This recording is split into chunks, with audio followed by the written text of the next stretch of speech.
floor to 5 minutes for questions, please. Thank you very much, Mr. Chairman. And I agree with Mrs. Blackburn. I think she called y'all a football team. But anyway, you are all-stars. There's no question. We have an all-star cast here this afternoon. It was morning when we started. Thank you, Mr. Chairman, for putting it together. I have a question for Ms. Sanders. I appreciate your testimony this morning and the work you do with Medicare beneficiaries. Thanks so very much. And I look forward to working with you in the future, too, on behalf of my constituents. Medicare fraud is not a victimless crime. You reference in your testimony the impact that Medicare fraud has on beneficiaries. Could you give us some additional detail or details on that and perhaps a case example? If you could elaborate. I know you addressed it to a certain extent this morning, but you only had the 5 minutes, so if you want to elaborate on that, I'd appreciate it. Sure. Yeah, thank you for the question. So many callers to the Medicare Rights Center are calling because they either can't afford a bill or they're concerned that they've been overcharged for some type of service. So at the Medicare Rights Center, our counselors then do some investigation into what's going on with that case. And in one example, in speaking with both the beneficiary and the healthcare provider, we saw that the provider had in fact charged the beneficiary over the Medicare approved amount, the allowed cost sharing. That's a case where we would refer that beneficiary to the Senior Medicare Patrol or to the Office of the Inspector General to see if this is a simple billing error, perhaps it was an honest mistake, or it may be a case of fraud. So again, typically these issues come up with respect to billing concerns. Those are the fourth most common call to the Medicare Rights Center helpline. But it's not immediately apparent to us whether or not there is fraud. We have to then investigate that. Our partners do. I see.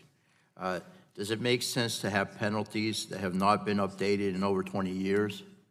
No, not from our perspective. We think that Congress should certainly update these penalties in order to ensure that we have appropriate prevention and we are deterring fraud. Very good. I appreciate your support for my bill, Representative Castor's bill. You mentioned in your testimony some findings by the OIG and GAO regarding fraud and how individuals perpetrating fraud view the penalties as a cost of doing business. At the same time, you also mentioned concerns about enforcement actions that put beneficiary access to care at risk by potentially shutting down hospitals or other providers. Are you suggesting that there needs to be a balanced approach in the application of these enhanced penalties? Yes, absolutely. I think that balanced approach is very important. We need to have strong penalties to deter and prevent fraud, but I think we have to recognize that the Medicare system is very complex and there will be incorrect billing and there will be honest mistakes. So we really need to, I think, lean on the Office of the Inspector General and their partners to use their discretion appropriately so that they are, in fact, penalizing true fraud and not those providers who are, doing their best but making mistakes along the way. And does the panel basically agree with that statement, pretty much? Thank you. Mr. Moore, can you detail the various program integrity measures your coalition has agreed to over the years?